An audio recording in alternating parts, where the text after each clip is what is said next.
Olá pessoal, vamos dar início agora à aula do sistema urinário, falando sobre descritamente, sobre os rins, que a gente já abordou algumas questões envolvendo eles, na aula de sistema endócrino, que o rim vai ter uma função endócrina, as glândulas suprarrenais também, e também a questão envolvendo aí o sistema circulatório, em que o rim vai estar muito intimamente ligado.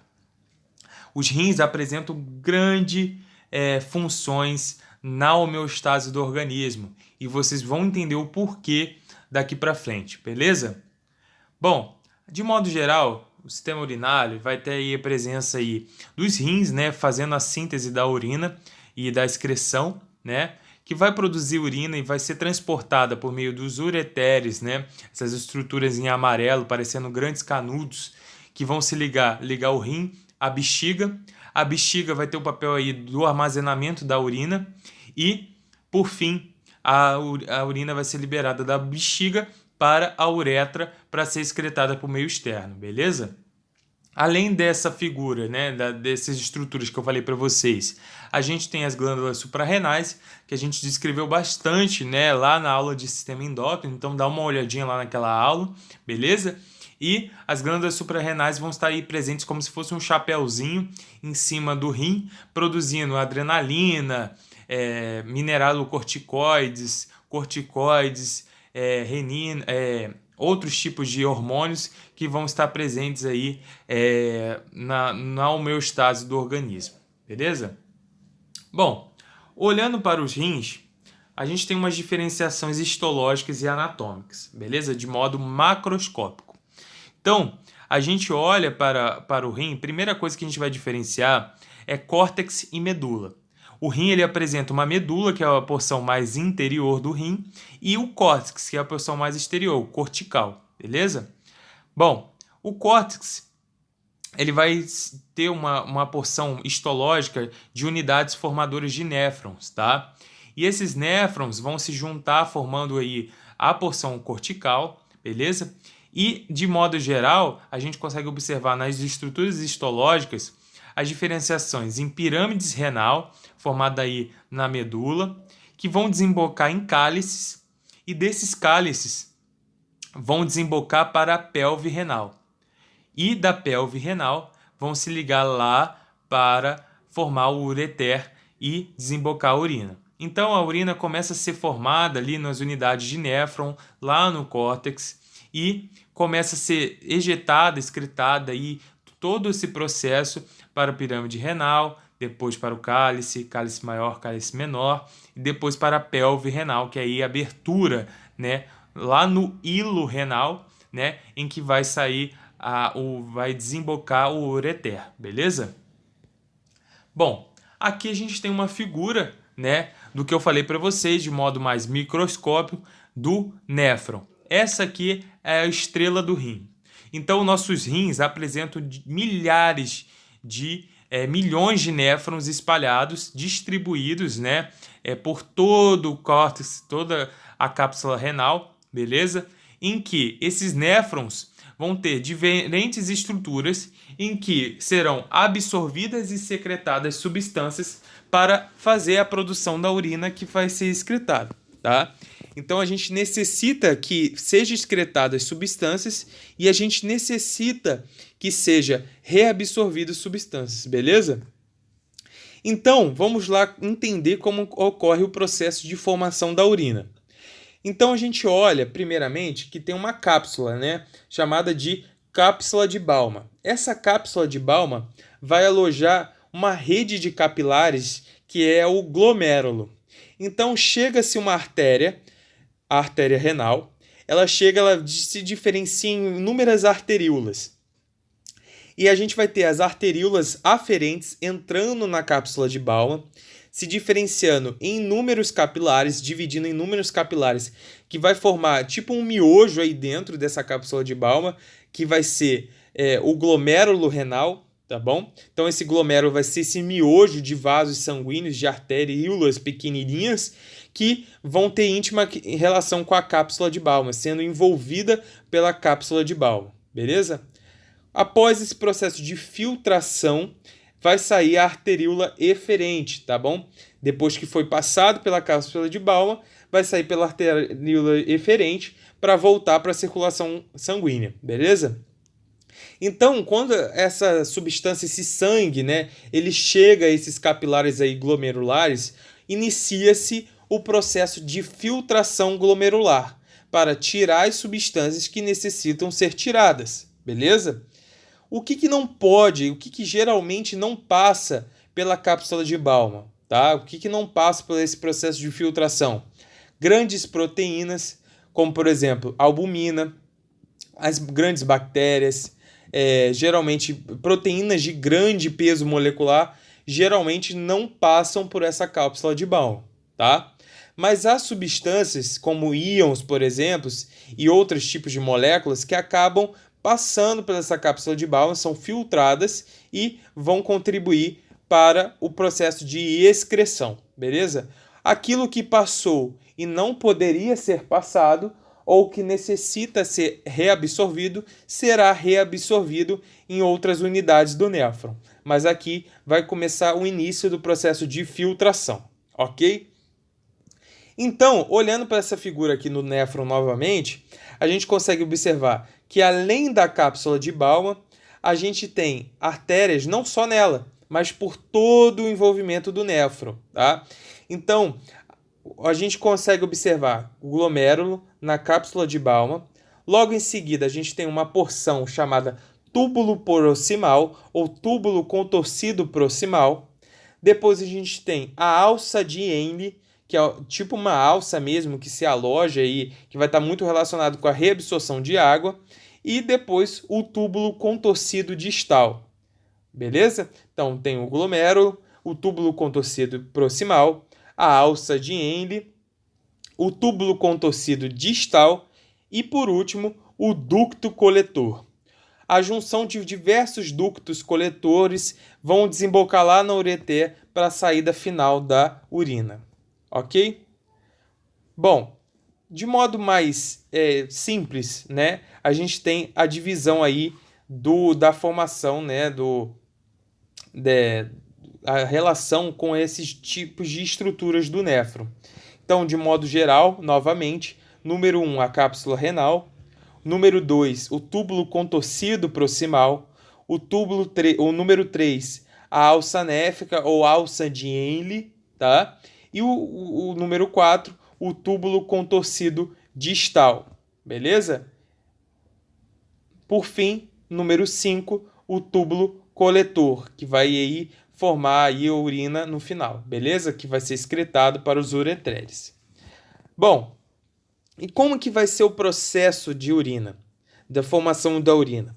Como eu mencionei para vocês, há vários capilares peritubulares envolvendo esses néfrons que vão participar aí do processo de reabsorção e secreção de substâncias também, beleza?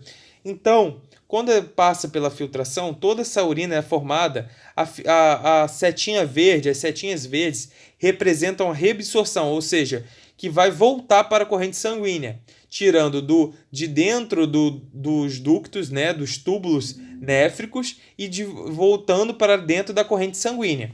Já a setinha rosa representa a secreção, tá? Em que as substâncias vão sair dos capilares peritubulares e vão ser secretadas para dentro dos túbulos néficos, beleza? Aqui nessa figura a gente tem os principais tipos de substâncias reabsorvidas. No túbulo contorcido distal vai ter uma eliminação ativa de excretas, tá? Então, a principal excreta que a gente elimina, o ser humano elimina, é a ureia. A ureia, ela vai ser produzida pelo metabolismo hepático, né, das proteínas. Então, quando as proteínas são degradadas lá no fígado, ele acaba produzindo a ureia como metabólito. E a ureia ela deve ser excretada, né, por meio da urina, e ela necessita de grande quantidade de água para que esse néfron consiga excretar essa ureia, beleza? Então a ureia ela vai conseguir passar na filtração glomerular e também ela vai ser excretada aí no túbulo contorcido distal, né, em grande quantidade para poder formar a urina, beleza? Bom, a reabsorção de substâncias úteis vai ser importante principalmente quando relacionado com os íons. Então, a gente vai ter a reabsorção de sódio, de potássio, de cálcio, de outros tipos de íons, como por exemplo a reabsorção da própria amônia quando for necessário, beleza? E a reabsorção de diversos outros íons que vão estar relacionados aí nessa questão do néfron, beleza? Bom, é muito importante que vocês saibam, nessa questão da reabsorção de substâncias úteis, o controle da excreção de sódio. Porque o controle da excreção de sódio ele vai estar muito relacionado com o controle da pressão arterial. Lembra lá que eu falei para vocês, lá na aula de sistema circulatório, que a pressão arterial ela vai controlada pela pressão hidrostática e a pressão osmótica? A quantidade de íons dentro do sangue vai estar relacionado com o aumento da pressão osmótica. Então vai ter hormônios aí que eu vou falar para vocês mais para frente que vão controlar a quantidade de sódio que é excretado, beleza? Então o sódio ele tem papel muito importante no controle da pressão arterial. E muitos mecanismos compensatórios acabam atuando nesses túbulos, tanto diminuindo a reabsorção como aumentando a excreção de sódio, beleza? Para facilitar aí o controle da pressão arterial. Tudo bem? Além da pressão arterial, a gente tem um mecanismo também de controle da acidose e da alcalose. Então, não só os pulmões, como a gente falou na aula de sistema respiratório, os pulmões vão controlar, como por exemplo, se eu tiver o acúmulo de CO2 no sangue fazendo um processo de formar mais ácido carbônico, acidificando o sangue, o néfron ele vai tentar compensar esses momentos de excretar bicarbonato, excretar outras questões envolvendo o gás carbônico para poder compensar esse mecanismo, beleza?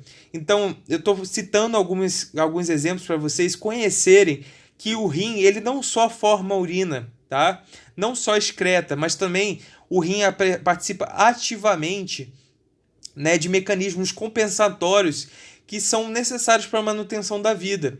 Então, se eu tiver algum comprometimento renal, como por exemplo, que necessita de diálise ou que eu não tenho um rim funcionando adequadamente, não só o rim vai ser comprometido, mas todo o corpo humano, beleza?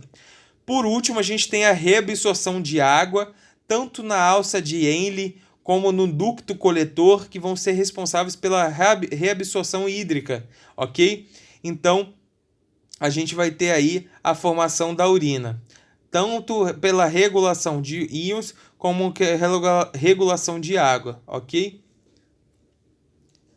Aqui a gente consegue observar o que eu falei para vocês da regulação do pH sanguíneo, tá? Então, esse metabolismo aí do ácido, do gás carbônico, o gás carbônico se liga à água, formando o ácido carbônico. E ácido carbônico é totalmente instável, então acaba liberando muito H+ para o meio. E por liberar muito H+, acaba acidificando e diminuindo o pH, beleza? Então o modo de compensar essa acidose é excretar esse ácido carbônico, ligando ele ao sódio e excretando esse bicarbonato de sódio na urina, ok? Então, de modo que você não tenha o processo de acidificação e compense esse meio de acidificar o pH do sangue, que é algo totalmente letal, ok? Em diversos casos. Bom, além desse sistema de regulação do pH, do equilíbrio ácido-base, a gente também tem a regulação da pressão arterial. E a regulação da pressão arterial é muito importante e ela é muito feita pelo sistema renal, beleza? Pela cápsula renal e pelas glândulas suprarrenais. A gente tem um chamado sistema renina-angiotensina-aldosterona, que vai estar relacionado aí com o aumento da pressão arterial. O que vai acontecer?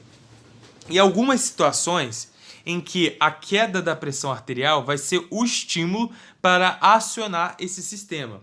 Então, se eu tenho um quadro de hipotensão, ou seja, uma queda da pressão arterial, eu vou estimular os rins a produzirem a substância chamada renina.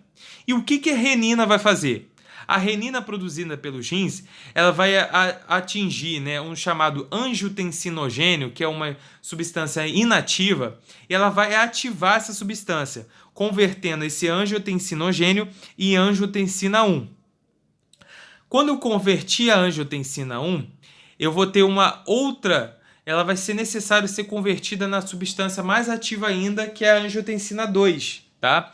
E essa angiotensina 2, ela vai ser convertida, né? Essa angiotensina 1, ela vai ser convertida em angiotensina 2 pela enzima conversora de angiotensina, também chamada de ECA.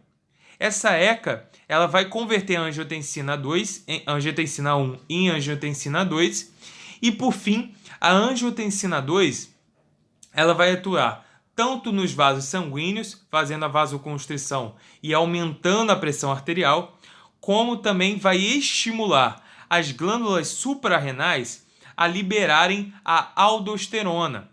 E a aldosterona vai atuar lá nos túbulos do néfron, fazendo a retenção de sódio.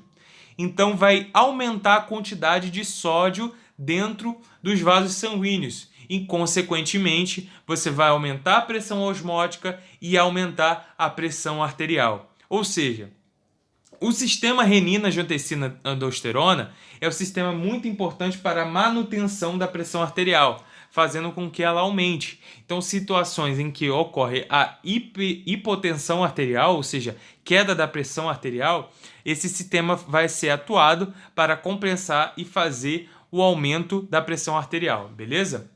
Uma das estratégias em indivíduos hipertensos, né, que tem grande quantidade de pressão arterial, principalmente em idosos, é utilizar medicamentos que inibem essa enzima conversora da angiotensina. E, consequentemente, inibindo essa enzima, você não forma angiotensina 2 e você não tem mais aumento da pressão arterial, beleza? Outro hormônio, né, que vai estar relacionado com o coração é o peptídeo natriurético atrial. O peptídeo natriurético atrial, ele faz o contrário do sistema renina-angiotensina-aldosterona. E o que vai acontecer? O peptídeo natriurético atrial, que é o PNA, que é produzido pelo coração, esse hormônio ele vai sentir o coração, principalmente o átrio direito, ele vai sentir o aumento da pressão arterial. E o aumento da pressão arterial vai estimular o coração a produzir o PNA. E o PNA ele vai agir lá no rim, aumentando a excreção do sódio, a chamada natriurese. A natriurese é a excreção de sódio. E aí vai aumentar com que os canais de sódio presentes no néfron façam a excreção desse íon e, consequentemente, aumente a quantidade de urina por osmose a ser excretada, beleza? Então isso é muito importante para vocês saberem. Outro hormônio produzido pelo rim, que a gente falou na aula de sistema circulatório, é a eritropoetina, que vai estar relacionado aí com o aumento da estimulação, né, pela síntese de hemácias, e aí aumentando o número de glóbulos vermelhos. Aqui nessa figura, a gente vai falar muito na reina animal a diferenciação do tipo de excretas nitrogenadas. Eu falei para vocês que os seres humanos excretam a ureia, que necessitam de grande quantidade de água para serem excretadas, beleza? Então, indivíduos que vivem em ambientes que são inadequados que têm pouca quantidade de água, acaba que esses indivíduos não conseguem sobreviver porque acumulam muita ureia no organismo se você não tiver grande quantidade de água para fazer a excreção dessa ureia. Os peixes ósseos, como por exemplo mostrado na figura, excretam amônia, que a amônia precisa de muito mais água, né, para ser excretado. E como esses peixes estão presentes aí no meio aquático, acabam fazendo essa excreção com bastante facilidade. Beleza? Já o ácido úrico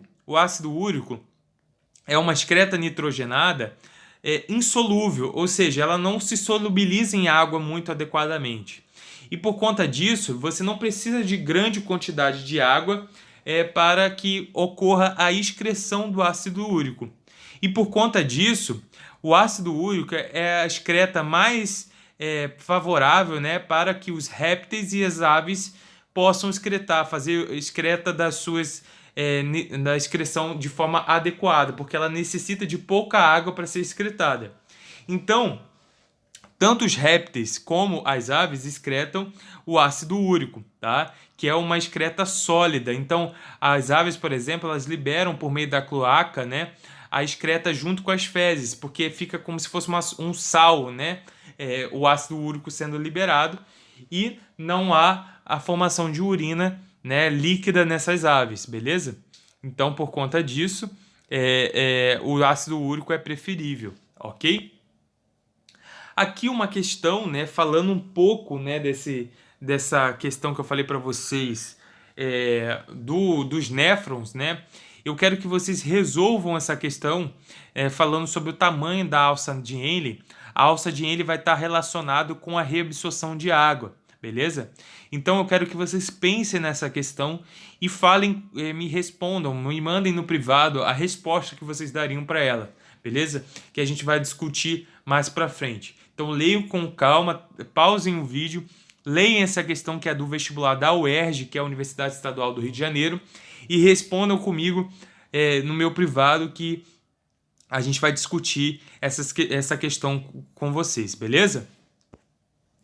Bom, falei bastante de rim, né? A gente falou bastante do rim, e aqui a gente consegue observar a bexiga urinária, né?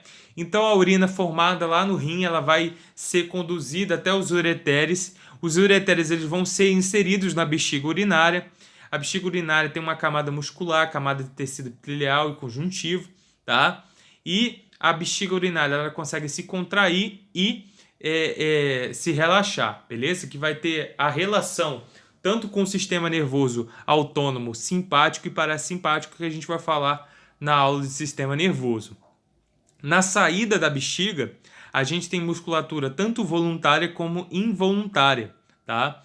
Então, quando você tá lá com aquela vontade muito intensa de fazer xixi, né? O que tá segurando ali para você não mijar nas calças não urinar nas calças, é o músculo voluntário. Então você está contraindo para poder não fazer xixi, porque a musculatura involuntária já está relaxada para poder você liberar a urina, ok? Então, esses esfíncteres presentes é o que vai fazer com que a urina não seja liberada e você não faça xixi nas calças, beleza? Por fim, depois da urina, né, a urina liberada vai para a uretra, né? A uretra feminina é bem menor que a uretra masculina, a gente vai falar isso na aula de sistema reprodutor e genital, ok? E, por fim, vai ser liberado da bexiga urinária para a uretra e da uretra para o meio externo, ok? Concluindo assim um processo de excreção urinária. Então, gente, por hoje é só, né? Falamos do sistema urinário.